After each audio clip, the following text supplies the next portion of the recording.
क्या आप vitamin C की उतनी मात्रा डेली रूटीन में लेते हैं जितनी की आपको ज़रूरत है? शायद नहीं लेते हैं, क्योंकि एग्जैक्ट सोर्स जो विटामिन सी का है वो हमें पता ही नहीं है। क्योंकि ज़्यादातर लोगों को विटामिन सी का एक ही सोर्स दिखाई देता है, वो है नींबू और आंवला। तो आंवला ही ऐसा है कि एक टाइम पे मिलता है या बहुत रेयरली मिलता है। लोग एफर्ट्स नहीं लगाते कि हमें आंवला लेना चाहिए।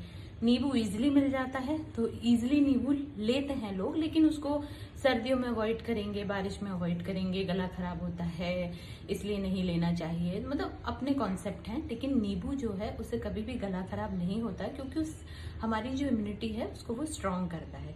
तो ऑलरेडी अगर आपको कुछ इन्फेक्शन हो रहा हो और उसमें अगर आप नींबू ले लें तो एक टाइप से थ्रोट इन्फेक्शन बढ़ सकता है, लेकिन अगर आप उसको रूटीन में लेते हैं तो उससे कोई परेशानी नहीं है। तो उसके अलावा, नींबू के अलावा और कौन से सोर्सेज हैं जिनसे हम विटामिन सी की डेली रूटीन की मात्रा को पूरी कर सकते हैं, तो मैं आपको बताती हूँ ऐसे कुछ सोर्स जिन्हें आप रूटीन में इजीली ले सकते हैं और उससे अपने विटामिन सी की मात्रा की पूर्ति कर सकते हैं। तो सबसे पहला जो सोर्स है जो हमारे घरों में आसानी से उपलब्ध होता है, हर सब्जी में जाता है, वो है टमाटर। लेकिन हमें पता नहीं है कि उसमें विटामिन सी कितना है।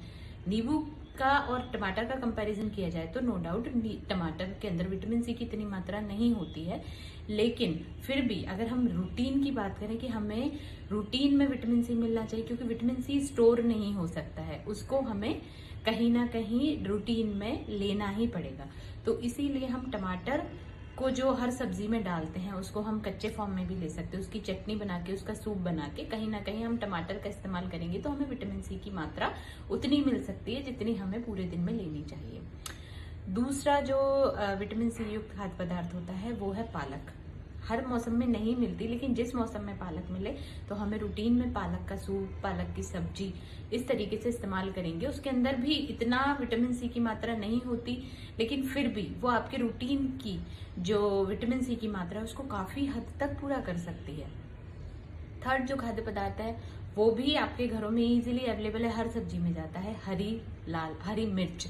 हरी मिर्च जो होती है, लेकिन कई लोग हरी मिर्च तीखे के कारण नहीं खाते हैं, लेकिन आप हरी मिर्च का भी इस्तेमाल कीजिए, सैलेड में इस्तेमाल कीजिए, सूप में, सब्जी में, हर जगह हरी मिर्च का इस्तेमाल करेंगे तो वही विटामिन सी की पूर्ति हो सकती है। फोर्थ जो खाद्य पदार्थ है वो है हमारा शिमला मिर्च, जो कि हम बहुत रेयरली यूज करते हैं। कभी कभार शिमला मिर्च की सब्जी बनेगी या नूडल्स या कुछ पास्ता बनेगा, जो भी चाइनीज इटालियन फूड है उसी में शिमला मिर्च ज्यादातर जाता है। ज्यादातर घरों में बहुत ही कम शिमला मिर्च की सब्जी लोग खाते हैं, लेकिन उसको भी इस्तेमाल कीजिए। अगर आप उसको सब्जी में नहीं कर सकते इस्तेमाल तो उसको एज अ सैलेड इस्तेमाल कीजिए, क्योंकि कच्चा शिमला मिर्च भी आप खाएंगे तो वो भी आपके शरीर को विटामिन सी की अच्छी मात्रा देगा। और इसके अलावा जो विटामिन सी की पूर्ति करने वाला खाद्य पदार्थ है ब्रोकली। ब्रोकली भी बहुत ही कम लोग खाते हैं, लेकिन फिर भी उसको अगर आप सब्जी के फॉर्म में नहीं खा सकते हैं तो उसको भी आप कच्चा सैलेड और ब्रोकली शिमला मिर्च का सैलेड बनाइए और उसको इस्तेमाल कीजिए। तो इस तरीके से आपकी रूटीन की जो विटामिन सी की मात्रा है वो पूरी हो सकती है। तो ट्राई कीजिए।